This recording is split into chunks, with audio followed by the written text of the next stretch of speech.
Welcome to Global Reports Hub. Subscribe and press the bell icon for more updates. You see the headlines, you feel the shift in the air. For decades, the world order felt settled. Certain nations held power, set the rules, and others followed. The Philippines, long viewed as a strategic partner and former colony, is rewriting its own story. But this isn't just a local narrative, it's sending ripples across the globe, challenging old assumptions and stirring anxiety in Western capitals. What happens when a nation stands on its own, forging its own path, not just looking west, but in all directions? Today, we're diving into the 5 biggest fears rattling the West as the Philippines rises. This is a story of independence, power, and the dramatic reshaping of our world. The US-Philippines relationship was once a given, anchored by treaties, shared history, and military bases. Western strategists built their models around this certainty. The Philippines as the unsinkable aircraft carrier, the dependable friend. But now, that anchor is shifting. Not with a bang, but with deliberate, calculated moves. The first Western fear: strategic realignment. The Philippines is prioritizing its own interests, not just those of its allies. Decisions are now filtered through a new lens. What is best for the Philippines? Every new trade deal, every diplomatic move is scrutinized in Washington and Brussels. Is this diversification or a drift away from the West? The fear isn't just about losing a military base, it's about losing a reliable voice in global forums. When the Philippines speaks independently, it signals to the region that the old bloc system is fading. For 70 years, the Philippines fit perfectly into the American design for Asia. Now it's changing shape, demanding a new place on the board. The loss of influence is gradual, a slow realization that the Philippines is becoming a truly independent player. From Manila's perspective, it's about maturation, shedding a post-colonial mindset and embracing self-determination. This isn't an isolated event. The Philippines' shift is a bellwether for the region. Analysts watch every move: naval visits, summit votes, presidential speeches, searching for signs of a permanent shift. Is this a negotiating tactic or a structural change in the geopolitical landscape? The deep fear: a familiar world order dissolving into a more multipolar, unpredictable reality. The Philippines, once predictable, is now at the heart of that uncertainty. Western planners worry: how do you adapt when a key ally becomes an independent force? The answer is unclear, and that's what keeps them up at night. The Philippines' new autonomy is reshaping alliances and forcing the West to rethink its entire strategy in Asia. The world is watching, and the stakes couldn't be higher. The Philippines is no longer just a piece in someone else's puzzle, it's redrawing the board. This is the new reality, and the West is scrambling to keep up. Strategic realignment is underway, and the outcome is far from certain. For years, the Philippines was seen as a land of potential, rich in resources but always just on the verge of a breakthrough. Western corporations dominated, shaping the economy to serve their interests. But now, economic displacement is emerging. The Philippines is no longer just a market for Western goods, it's becoming a competitor. A new middle class is rising, fueling demand for homegrown brands and innovation. Filipino companies are thriving, understanding local culture in ways foreign multinationals can't. The country is moving up the value chain, beyond call centers to software, fintech, and intellectual property. Startups attract investment from across Asia and beyond. When a nation controls its own tech and industry, it's harder to influence through investment or market access. The brain drain is reversing. Talented Filipinos are staying, or returning, because opportunities are growing at home. Western planners see a young, educated digital workforce not just assembling products but inventing the future. Consistent GDP growth and expanding trade with Asia are shifting the region's economic gravity. Western boardrooms are anxious, afraid of being out-innovated and priced out of a booming market. The old model is fading, and a new economic order is taking shape. The Philippines is leading the way. The Philippines' relationship with China is layered with tension and opportunity. For the West, this is the heart of the matter, the third and perhaps most potent fear. The concern isn't just independence from the West, but a possible tilt toward its chief rival. The South China Sea disputes are real: standoffs, water cannons, ignored arbitration rulings. The West frames the Philippines as a bulwark against Chinese expansion, reinforcing old alliances. But reality is more complex. While maritime disputes simmer, Chinese investment is building bridges, railways, and ports across the Philippines.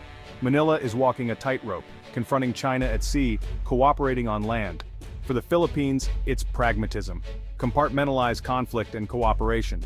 The Western fear that economic ties will become political leverage and Chinese influence will grow too deep to resist.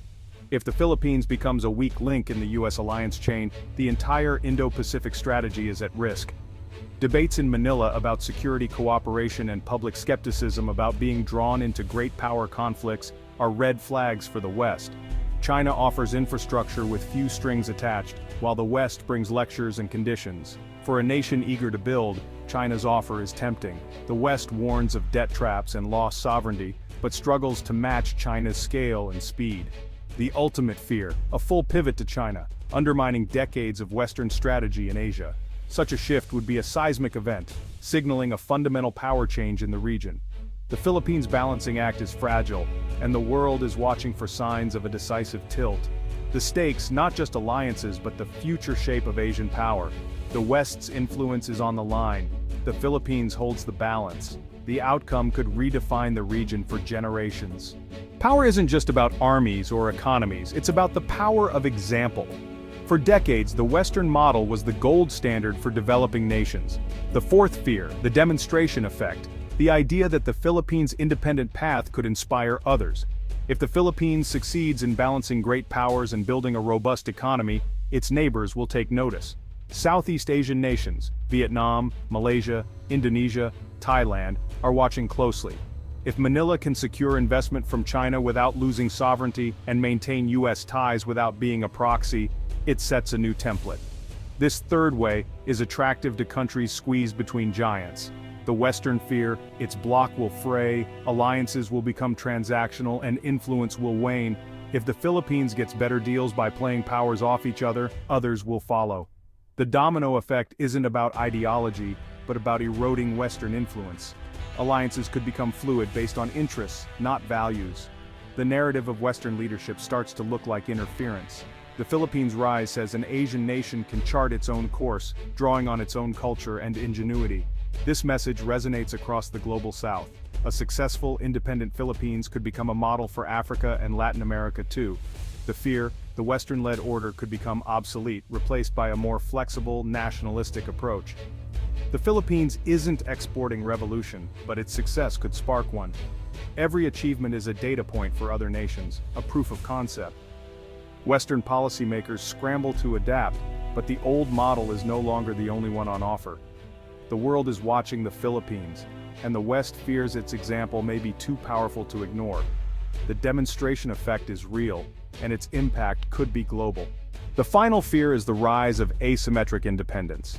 Power is no longer just about size, it's about smart, targeted capabilities. The Philippines is investing in military modernization but not in traditional ways. Instead of expensive jets, it's buying anti-ship missiles, fast patrol boats, and advanced radar. The goal: make any aggression costly, creating a porcupine defense. This strategy gives Manila more diplomatic freedom, less reliant on distant superpowers. The asymmetry extends to cyber capabilities. Filipino teams can defend and disrupt in the digital domain. A strong tech sector means more digital sovereignty, harder for outsiders to monitor or manipulate. The West, used to technological dominance, finds this unsettling. Influence can't be exerted as easily through technical means. The Philippines is becoming a skilled, agile player in a new kind of power game. Asymmetric independence is about self-reliance, mastery of technology, and unconventional strategies. For Western planners, this complicates alliances. How do you work with a partner who's no longer dependent? The rise of the porcupine state underpins all the other fears: strategic, economic, and ideological. It's the hard power behind the Philippines' new autonomy. The West must adapt to a partner that's not just independent but resilient. The Philippines is determined to be the master of its own house. This is the new reality of power in the 21st century. The old rules no longer apply. Asymmetric independence is here, and it's changing the game. The Philippines, once a supporting character, now demands a lead role. The West's fears, strategic, economic, ideological, reflect the discomfort of a shifting global order. The rise of the Philippines is more than a national story. It's a mirror of global change. The final chapters are unwritten, and the world is watching. What do you think? Is this a new model for national development, or are Western anxieties overblown? Let us know in the comments and subscribe for more deep dives into the world's shifting power dynamics. Thanks for watching.